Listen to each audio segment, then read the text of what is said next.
Monsieur Drissi Azami, grâce à son engagement, à son dévouement, à sa ténacité et surtout à son efficacité, a pu en quelques années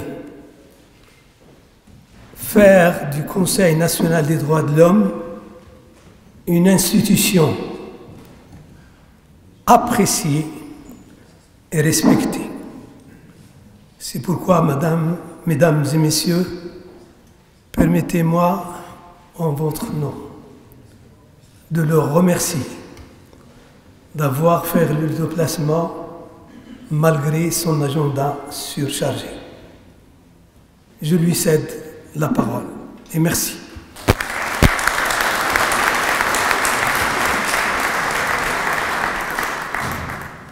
Mesdames et messieurs, chacun en son nom et qualité, c'est une expression que j'ai apprise ici à Bruxelles.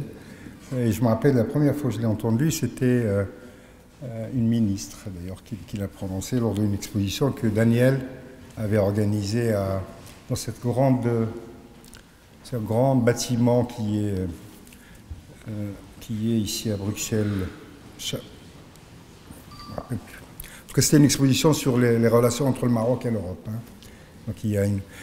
Merci en tout cas de cette occasion qui me permet aussi de retrouver toute une série d'amis ici. Je voudrais, madame, si vous permettez, proposer aujourd'hui à notre assistance et à vous-même une sorte d'état des droits de l'homme au Maroc qui n'est pas un état statique mais une mise en perspective de cette problématique des droits de l'homme.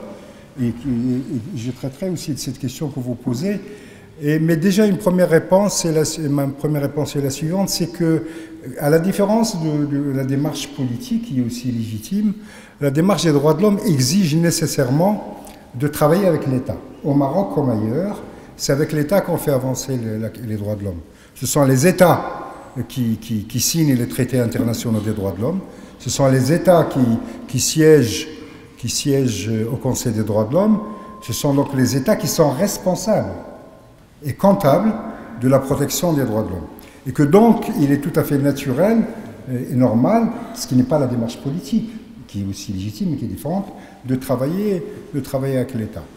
Donc, et ce qui caractérise aussi peut-être la démarche des droits de l'homme, c'est aussi d'essayer d'arracher progressivement des droits et de demander plus. Et c'est pour ça que je dis assez souvent, mon job, moi, c'est d'apporter les mauvaises nouvelles. C'est de dire, voilà ce qui ne marche pas, et essayer de faire des recommandations pour que ça marche, et d'avancer progressivement. Deuxième remarque, qui est aussi en partie une réponse à votre question, c'est que nous allons fêter durant toute l'année 2018 le 70e anniversaire de la Déclaration universelle des droits de l'homme. Nous avons l'impression que les droits de l'homme sont très très anciens, mais de fait, c'est tout de même une idée assez neuve au niveau international. Ce n'est qu'en 1948, après les malheurs, les grands malheurs de la Deuxième Guerre mondiale, et c'est qu'on a adopté un texte international qui définit le corps, le noyau dur de ce que sont les droits de l'homme. Et puis après, il y a eu toute une série de traités, de conventions internationaux qui ont défini les droits de l'homme. Le pacte international relatif aux droits civils et politiques, c'est 1966. La Convention contre la torture, c'est 1980. Le statut de la Cour pénale internationale, c'est 2002. Et nous sommes encore aujourd'hui en train de renforcer ce droit international des droits de l'homme. En ce moment, à Genève, au Conseil des droits de l'homme, il y a les négociations pour un traité international nouveau en matière d'entreprise et de droits de l'homme, parce que c'est un terrain nouveau. Et à New York, on discute sur un traité international sur les personnes âgées. Les personnes âgées, il n'y a pas de traité sur les personnes âgées, bien évidemment. Et que donc, nous sommes dans une période d'universalisation, de mondialisation des droits de l'homme, deuxièmement, d'expansion du système des droits de l'homme au niveau international et au niveau national. Troisième petite remarque, si vous le permettez, qui est aussi en partie une réponse une réaction à votre question. Qu'est-ce que c'est le Conseil national des droits de l'homme? Qu'est-ce que c'est le Conseil des droits de l'homme? Est une institution nationale des droits de l'homme, ce qu'on dit dans notre jargon. Aujourd'hui, il y en a 117 dans le monde, 117. Et aujourd'hui, on exige de tous les gouvernements, y compris les plus démocratiques, de créer une instance publique qui s'appelle l'Institution nationale des droits de l'homme. Je pense que le Royaume de Belgique, on lui a demandé, le Conseil des droits de l'homme lui demande de créer une Institution nationale des droits de l'homme. Cela ne veut pas dire que la Belgique n'est pas un pays démocratique, loin de là. Mais c'est vrai que c'est devenu aujourd'hui une exigence du système international des droits de l'homme. Et les institutions nationales des droits de l'homme doivent être des instances publiques, donc étatiques, par définition. Donc travailler avec ce que vous appelez le marzen avec l'État, ça fait partie même de l'ADN de ce que c'est une institution nationale des droits de l'homme. Donc une institution nationale des droits de l'homme comme le CNDH doit être publique, elle doit être financée obligatoirement par l'État, mais elle doit être indépendante de l'État. Et qui définit si une institution nationale des droits de l'homme est indépendante ou pas? C'est un comité installé à Genève qui décide tous les 4 ans, vous passez un examen tous les 4 ans, et qui décide si vous êtes indépendant ou pas. Nous sommes depuis plus de 10 ans considérés comme une instance indépendante, c'est-à-dire accrédité statut A. Et donc c'est un statut qui est renouvelé tous les 4 ans. Je voudrais, donc, c'est normal d'une certaine manière pour moi de travailler avec l'État, d'interagir avec l'État. La question essentielle, c'est celle de l'indépendance. Et ce qui peut apprécier l'indépendance, c'est bien évidemment ce que vous faites comme rapport. Donc, il y a une quarantaine de rapports du Conseil national des droits de l'homme. Je ne vous invite pas à les lire tous, parce que vous savez, les rapports sur les droits de l'homme, c'est pas de la grande littérature, de la grande fiction littéraire. C'est un peu rude, comme les faits parfois qui sont rapportés sont parfois un peu difficiles à entendre, mais nos rapports, à mon avis, témoignent pour notre indépendance. Alors, pour essayer aussi rapidement que possible de parler de l'état des droits de l'homme au Maroc, j'aimerais faire les éléments d'introduction suivants. Notre pays est un des pays, ce n'est pas le seul, mais il a connu des violations graves des droits de l'homme dans les années 1960, 1970 jusqu'au milieu des années 1980. Nous avons vécu, en raison des affrontements politiques dans notre pays, des enlèvements, de la torture, des procès inéquitables, de la disparition forcée. Nous l'avons vécu. Des Marocains ont fait beaucoup de mal à d'autres Marocains.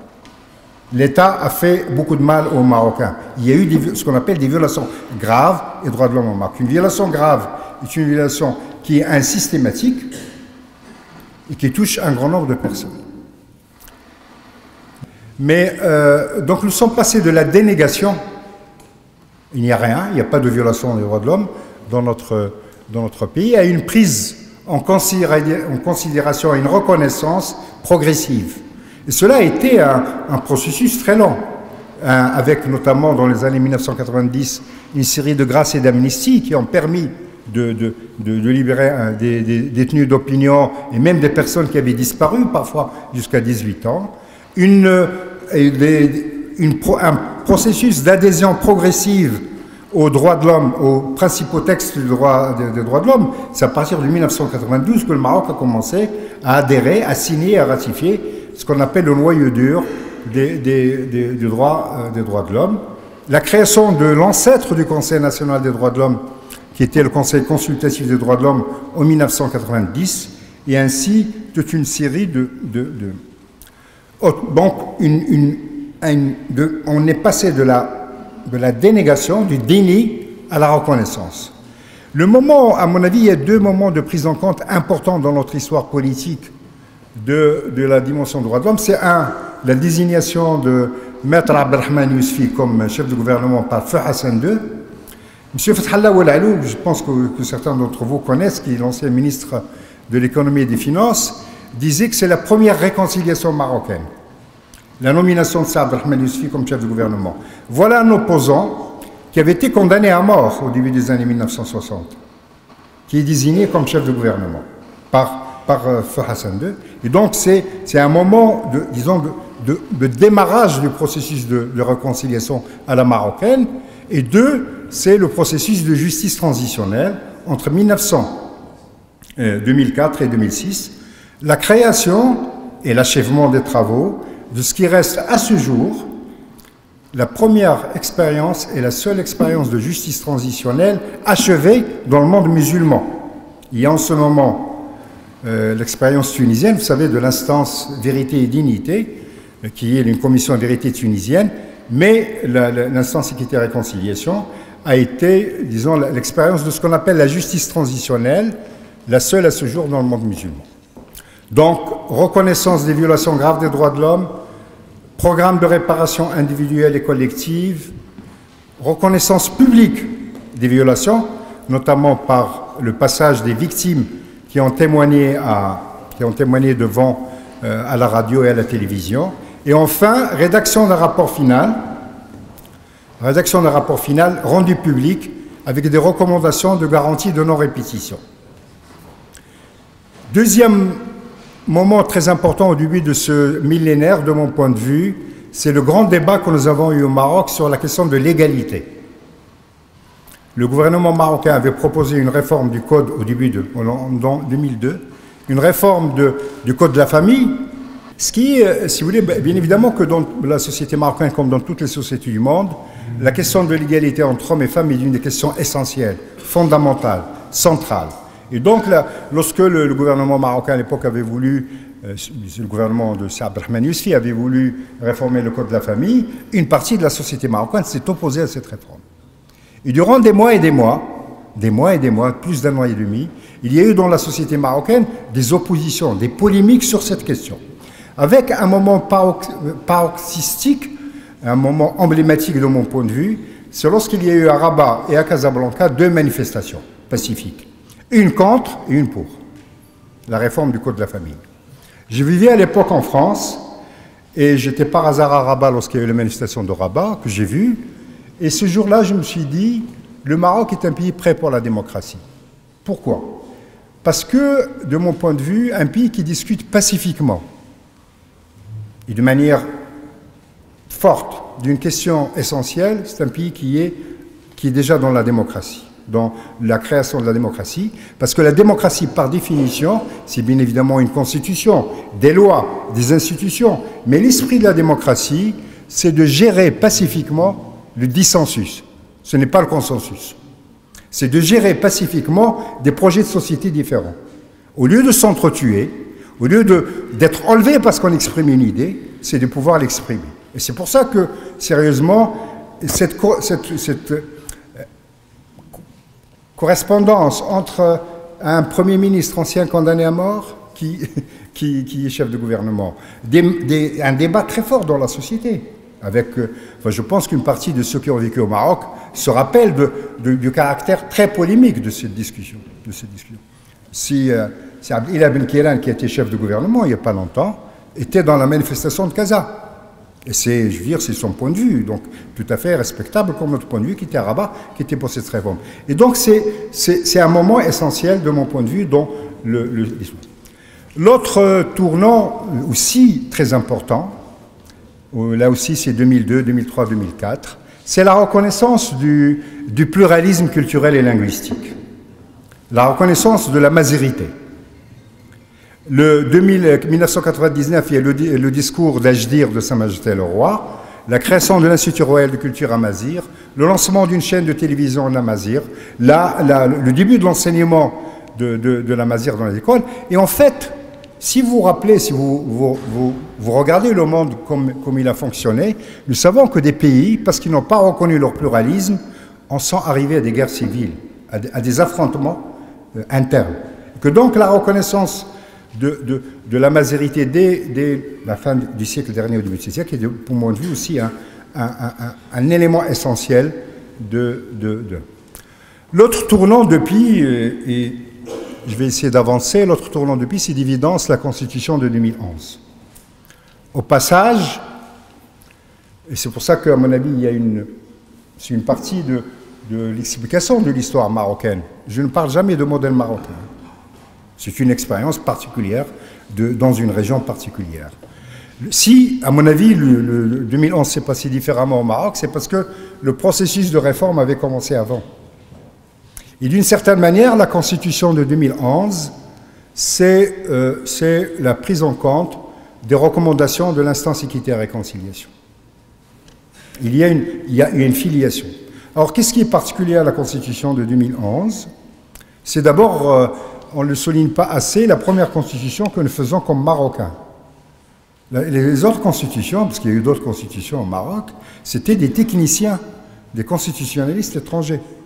Et les Marocains faisaient, les partis politiques marocains présentaient des mémorandums, mais ceux qui écrivaient, c'était des constitutionnalistes, d'ailleurs de grands constitutionnalistes, mais des constitutionnalistes étrangers.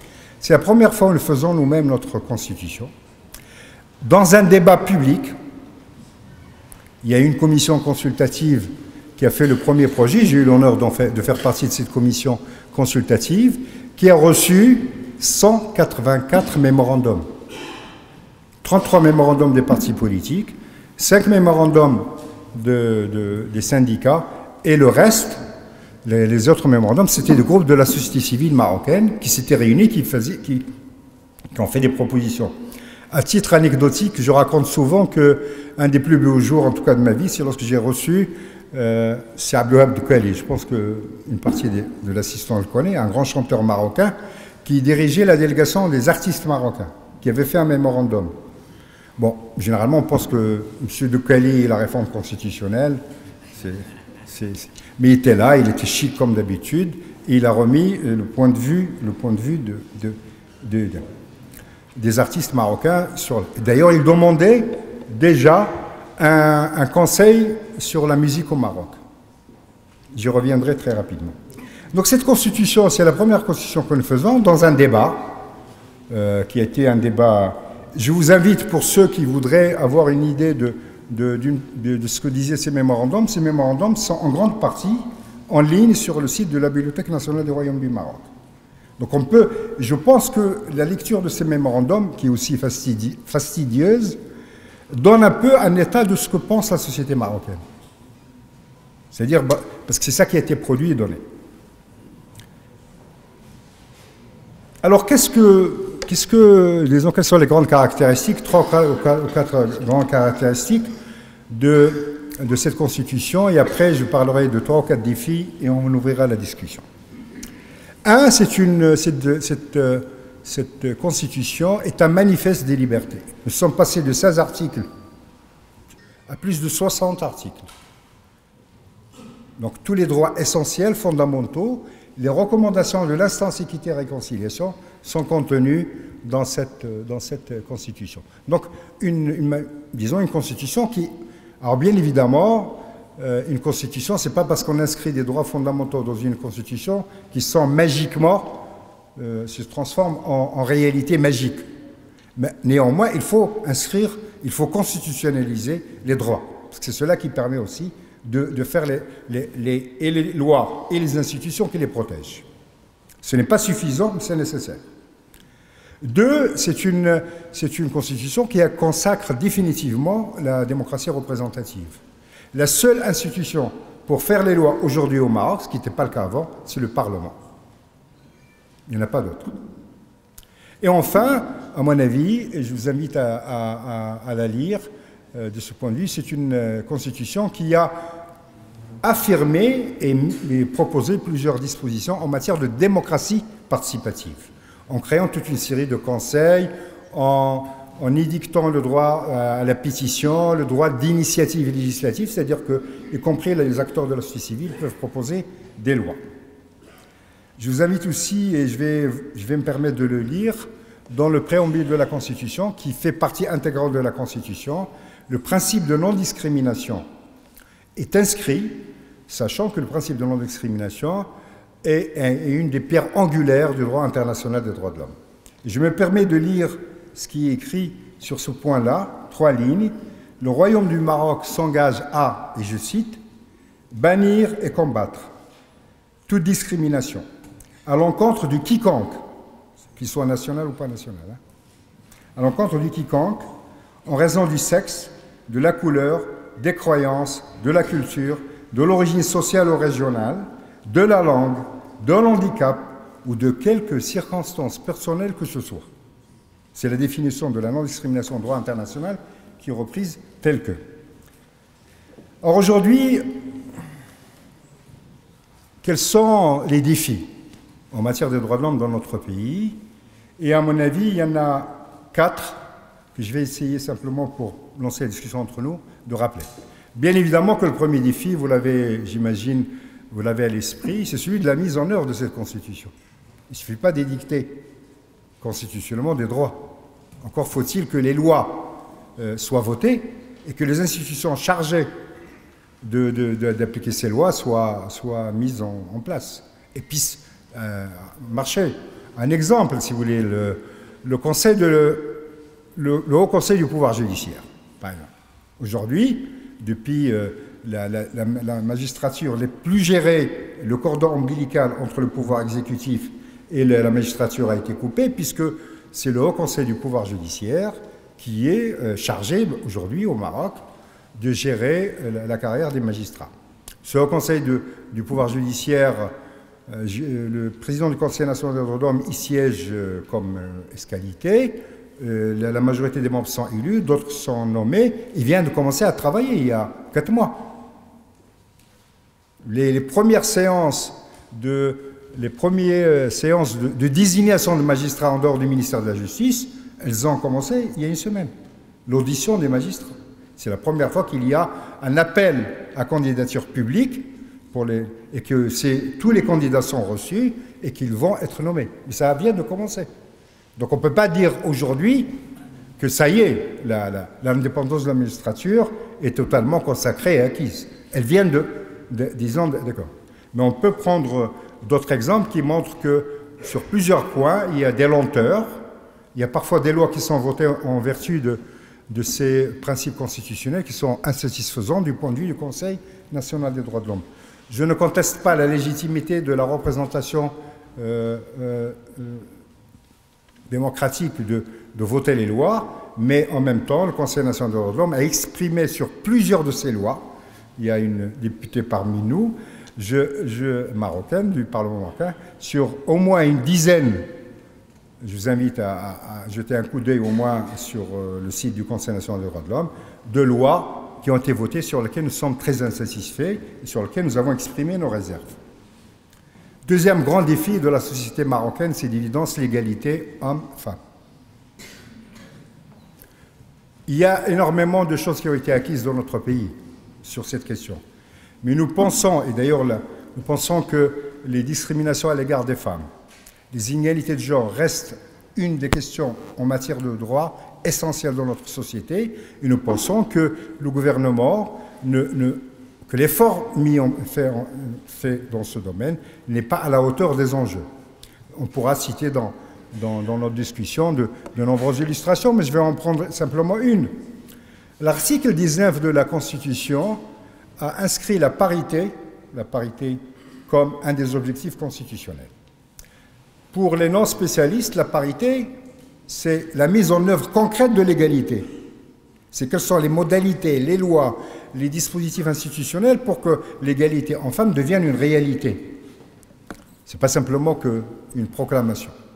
Donc c'est pour ça que l'article 19 a prévu la mise en place d'une autorité pour la parité et la lutte contre toutes les formes de discrimination.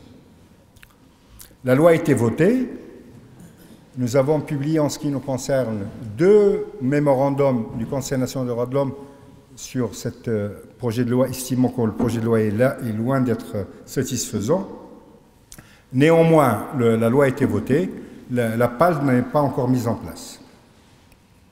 En ce moment, la deuxième chambre, la Chambre des conseillers, discute du projet de loi de lutte contre la violence à l'égard des femmes. Vous imaginez bien qu'au Maroc, comme dans de très nombreux pays du monde, la violence à l'égard des femmes est une des plus grandes violations quotidiennes, permanentes, chez nous comme dans d'autres pays. Nous avons estimé, nous avons publié là aussi un mémorandum pour dire que le projet de loi de lutte contre la violence à l'égard des femmes est loin d'obéir aux règles minimum d'une telle situation. Nous avons, il y a quelques semaines, invité Sana Ben Achour, qui est une des principales militantes qui ont mis en place la loi tunisienne sur la violence à l'égard des femmes, qui, de notre point de vue, est à la hauteur des enjeux d'une telle... Donc, il y a d'évidence sur la question de l'égalité homme-femme un véritable enjeu, un enjeu stratégique. Si vous voyez par exemple, un des exemples, une des manifestations permanente de la discrimination. Cette semaine, pour ceux qui suivent l'actualité marocaine, les journaux ont publié des photos absolument insupportables d'une domestique qui a été torturée par ses patrons. Et il y avait des photos insupportables. La loi marocaine sur le travail domestique, que nous avons aussi jugé dans un rapport totalement insatisfaisant, là aussi, aujourd'hui, nous avions demandé que l'âge minimum d'embauche d'une domestique soit l'âge de 18 ans. La loi votée permet d'embaucher quelqu'un à partir de 16 ans, durant une période de 5 années, ce qui, de notre point de vue, est un scandale. Troisième défi, de mon point de vue important, c'est les enfants et les jeunes. Dans un pays comme le Maroc, comme de très nombreux pays du Sud, la jeunesse constitue la couche essentielle de la société. Les enfants aussi. Là aussi, ce groupe vulnérable particulier des enfants et de la jeunesse constitue, de notre point de vue, un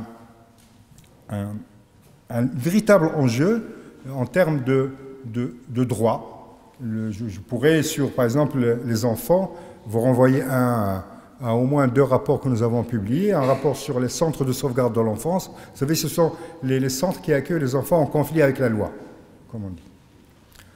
Ou par exemple, un rapport que nous avons fait avec l'UNICEF sur les violences, et notamment les violences sexuelles à l'égard des enfants dans notre pays. Et il s'agit d'évidence d'un groupe vulnérable qui doit être, dont les droits doivent être encore plus réaffirmés, il y a une politique gouvernementale, une stratégie nationale intégrée pour la protection des droits des enfants, et elle est loin, à notre avis, de répondre aux exigences du moment. Et enfin, c'est la question des personnes en situation de handicap. Pour ceux et celles à qui j'ai eu le plaisir d'échanger une carte de visite, j'ai fait une carte de visite en braille.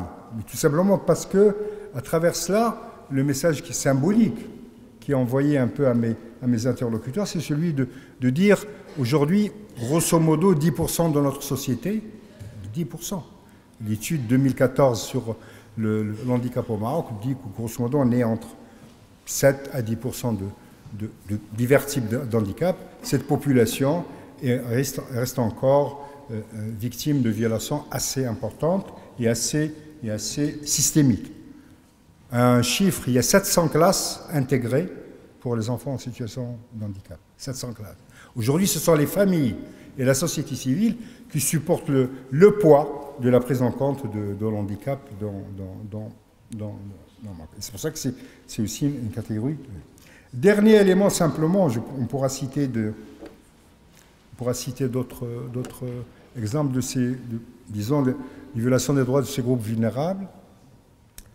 Aujourd'hui, enfin, le dernier, j'imagine qu'on va discuter de ce qui s'est passé à Al-Hoceima, comme on est aussi à Bruxelles, et je comprends tout à fait. À mon avis aussi, un des enjeux principaux, j'en ai un mot, c'est notre capacité ou pas à faire vivre au quotidien la démocratie. Je veux dire par là que, contrairement à une idée ou à une image qu'on a de la société marocaine, c'est une société où le niveau de protestation est monté de manière extraordinaire ces dernières années.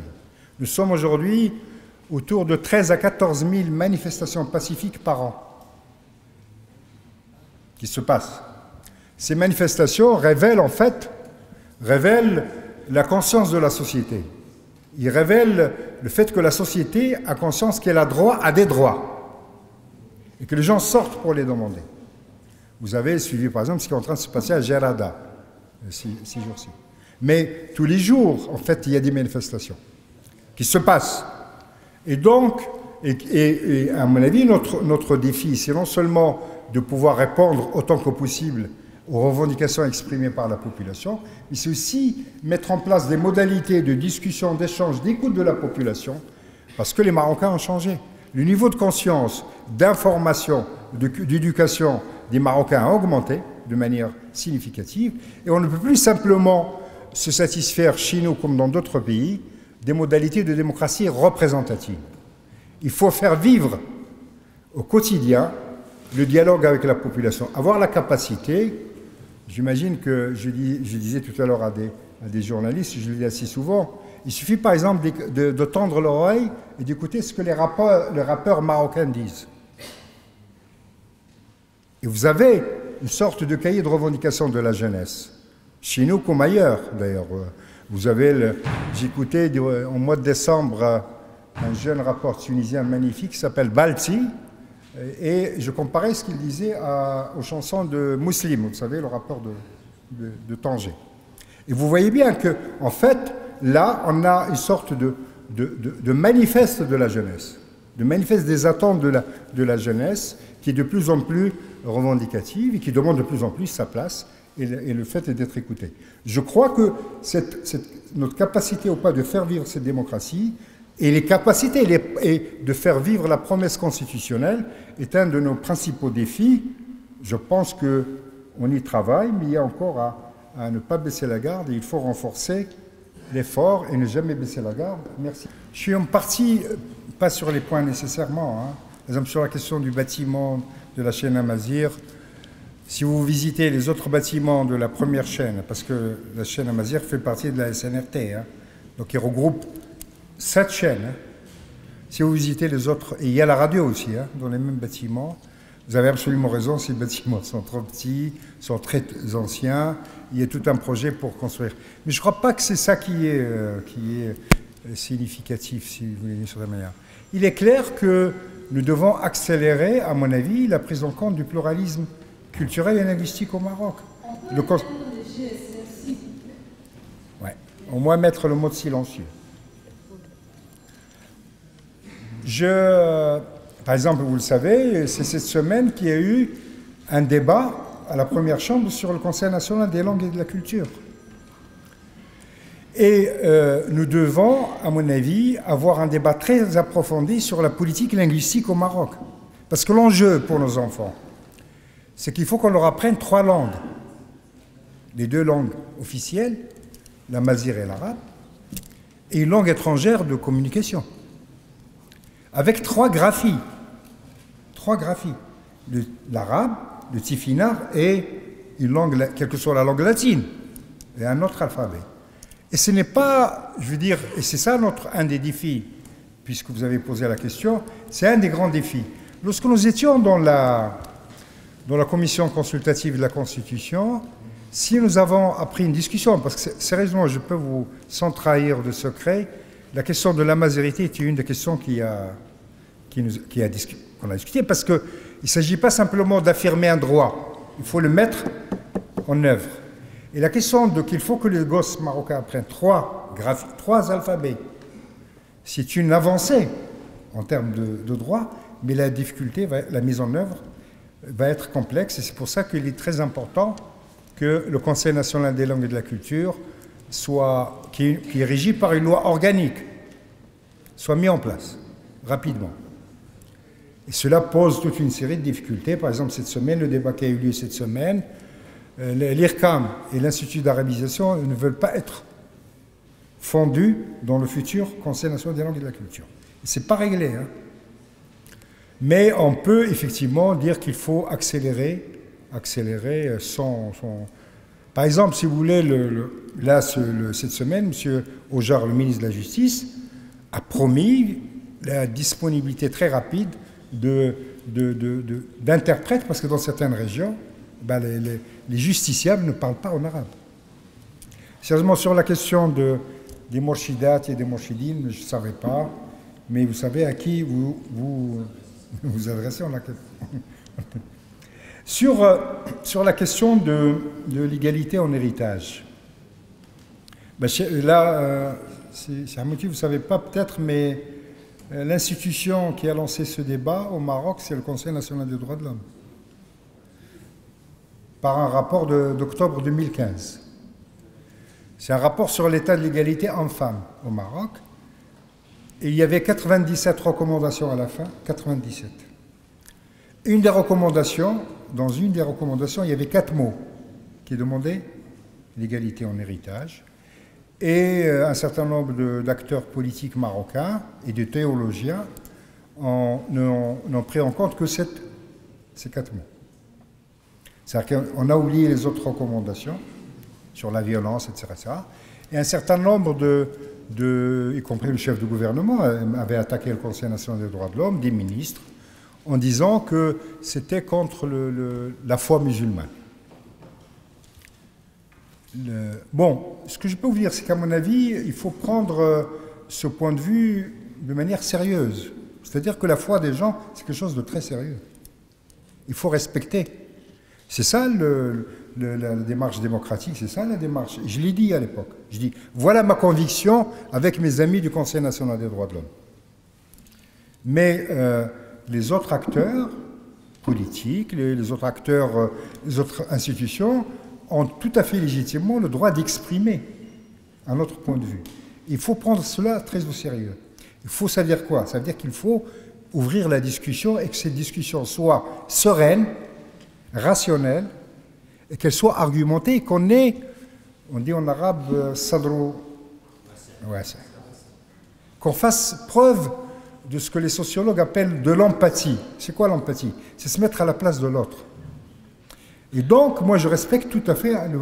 Je ne vais pas, personnellement, avec une partie de la société marocaine, me taire sur ce point. Mais je respecte tout à fait que sur cette question délicate, comme d'autres questions délicates, et madame, en partie, je réponds aussi à ce que vous disiez, il y a sur la question, grosso modo, des libertés, ce qu'on appelle les libertés individuelles, des débats dans notre société et dans toutes les sociétés qui sont très, très délicats. Ces questions délicates, il ne faut pas les mettre sous la table. Mais en même temps, pour ceux qui ont... Il faut avoir, à mon avis, la capacité d'entendre et de respecter la diversité des points de vue dans nos sociétés. C'est une question de valeur et c'est une question de vision politique. Sur la peine de mort, par exemple, c'est une des questions. Cette semaine, il y a eu un verdict de peine de mort. Le Maroc est un pays qu'on appelle abolitionniste de fait. Depuis 1993, il n'y a pas eu d'exécution de peine capitale. Et nous avons rendu visite, dans un rapport qui va être publié, à la centaine de personnes qui sont dans le couloir de la mort au Maroc.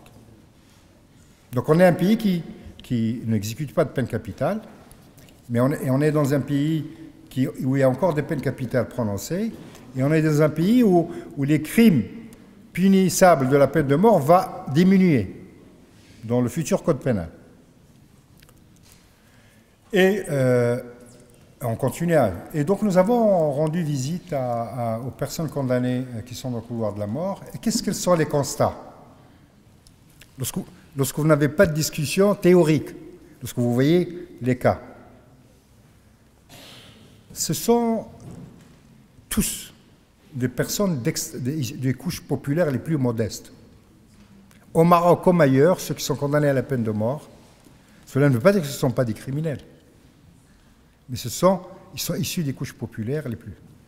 Ils n'ont pas eu droit à une véritable défense, monsieur, vous qui avez posé la question. Vous savez que dans un cas, entre le crime et le verdict, le prononcé du verdict, il y a eu 1 mois. La justice est allée, et dans pratiquement 20% des cas, il s'agit d'anciennes victimes des crimes qu'ils ont commis. Ce que tous les gens qui ont travaillé sur l'abolition de la peine de mort connaissent.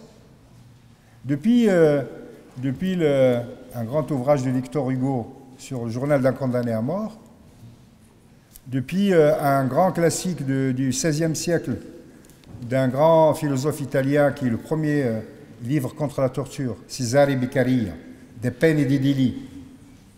Depuis, c'est la même réalité malheureusement. La justice, je sais qu'il y a des magistrats dans la salle et je m'excuse, mais mais la justice est une justice parfois qui peut être implacable envers les pauvres. Et donc c'est pour ça que sur la peine de mort, heureusement qu'il y a aujourd'hui un débat. Et aujourd'hui, toutes les enquêtes d'opinion, il y a une enquête d'opinion qui va être, une grosse étude qui va être publiée, qui va encore le démontrer. On est au Maroc, sur la question de la peine de mort, à égalité entre les abolitionnistes et ce qu'on appelle les rétentionnistes, ceux qui veulent la maintenir et ceux qui veulent l'abolir. Et c'est grâce à la discussion et au débat public qu'il y a au Maroc. On ne le sait pas, mais j'en profite pour... lors de la dernière la législature, il y avait un réseau des parlementaires pour l'abolition au Maroc. Je vois ici 2 anciens membres de ce réseau, M. Chami et M. Hamel.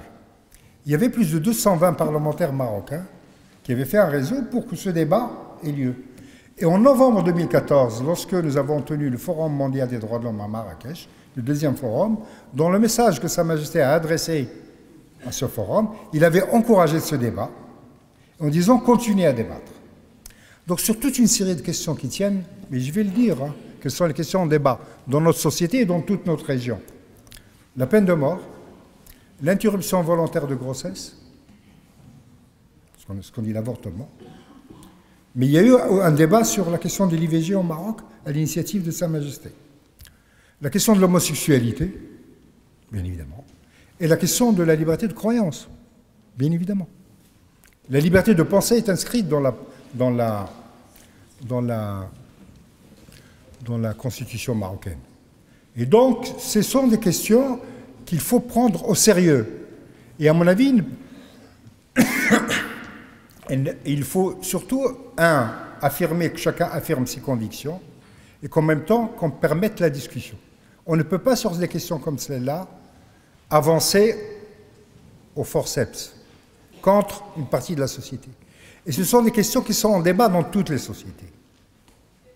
Si vous voulez, lorsque vous voyez l'argumentaire des personnes qui refusaient toute réforme de l'IVG au Maroc, leur argumentaire, qui parfois sollicitait le registre religieux. Et vous voyez le débat qu'il y a. Moi, je disais à l'époque, il y a 2 ans, je disais, vous savez, au Maroc, on débat de l'IVG, on le fait pacifiquement. Et il y a des gens qui sont très opposés. Mais aux États-Unis, on tue des gens parce qu'ils sont pour un point de vue ou l'autre. Sur cette question. Vous savez qu'il y a des attentats qui ont été commis contre des cliniques aux États-Unis. On a tué des gens. Et donc, il faut absolument... Et ce sera ma dernière remarque, après je dirai un mot sur la question de l'avocat. Il faut absolument que nous préservions notre capacité de vivre ensemble malgré nos points de vue différents. Si nous ne le faisons pas dans notre région, cela aboutit, vous avez beaucoup d'exemples dans la région, où les gens s'entretuent parce qu'ils ne débattent pas. Vous avez beaucoup d'exemples comme ça. Bon, voilà, là aussi une autre remarque, c'est sur la magistrature et les avocats. J'ai dit tout à l'heure, je pense que c'est passé un peu vite, mais j'ai dit que nous avons commencé juste la bataille pour l'indépendance de la justice, en parlant du Haut Conseil du pouvoir judiciaire. Par exemple, la présence de l'avocat, 1 heure après la mise en garde à vue, c'est dans le nouveau code pénal, mais qui n'est pas encore adopté. Mais c'est prévu. Nous, dans le mémorandum que vous pouvez voir sur la réforme du code pénal, du code de procédure pénale que nous avons publié, nous demandions la présence d'avocats dès la mise en garde à vue. Bon, mais c'est un immense progrès que ce soit 1 heure après la garde à vue. Ça va être, j'espère, voté au printemps. C'est comme la détention provisoire. Vous savez, on est à 40% pratiquement des détenus sont en détention provisoire. Parce qu'il n'y a aucune peine alternative dans le code pénal. Aucune. Nous avons publié là aussi des propositions. On est dans une inflation carcérale continue. Lorsque nous avons publié notre rapport en octobre 2012 sur les prisons au Maroc, à l'époque, il y avait 62 000 détenus. Il y a eu une grâce massive en 2013 de Sa Majesté qui a, c'était pour un peu vraiment vider les prisons, de 13 000, qui a concerné 13 000 personnes. Aujourd'hui, nous sommes à 80 000. C'est-à-dire que nous fabriquons en permanence des détenus, et vous savez que la surpopulation carcérale est une des causes principales de la violation des droits des détenus. Donc, alors, madame, j'aimerais simplement là aussi faire une petite remarque, qu'il y ait à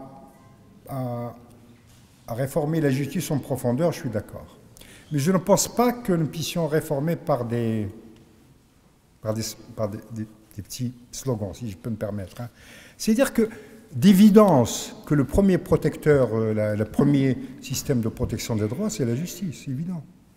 Est-ce que la justice marocaine est satisfaisante, non. Il y a énormément à réformer. Tout à l'heure, je parlais avec des amis belges qui travaillent, qui ont un accord avec l'Institut de la magistrature. Nous discutions 2 minutes tout à l'heure et j'espère que nous nous reverrons. La formation des magistrats, par exemple, est un immense... J'ai eu l'honneur de faire partie de la commission qui a réfléchi sur la réforme de la justice. Et il est clair qu'aujourd'hui, nous avons, en matière de formation des magistrats, à faire un immense effort. Immense. Nous avons, en matière... Il y a un rapport qui vient d'être publié par le centre d'études en droits humains de Rabat, dirigé par un ami que certains d'entre vous ici connaissent, Habib Belkouch. C'était sur les connaissances en droits de l'homme des magistrats et des avocats. Le rapport existe en arabe, il est en ligne. Il y a des problèmes. Donc nous avons à réformer beaucoup encore. Et c'est un des chantiers principaux. Mais c'est par un travail de tous les jours, et notamment, c'est aussi par, à mon avis, qui va avancer grâce au Haut Conseil du pouvoir judiciaire.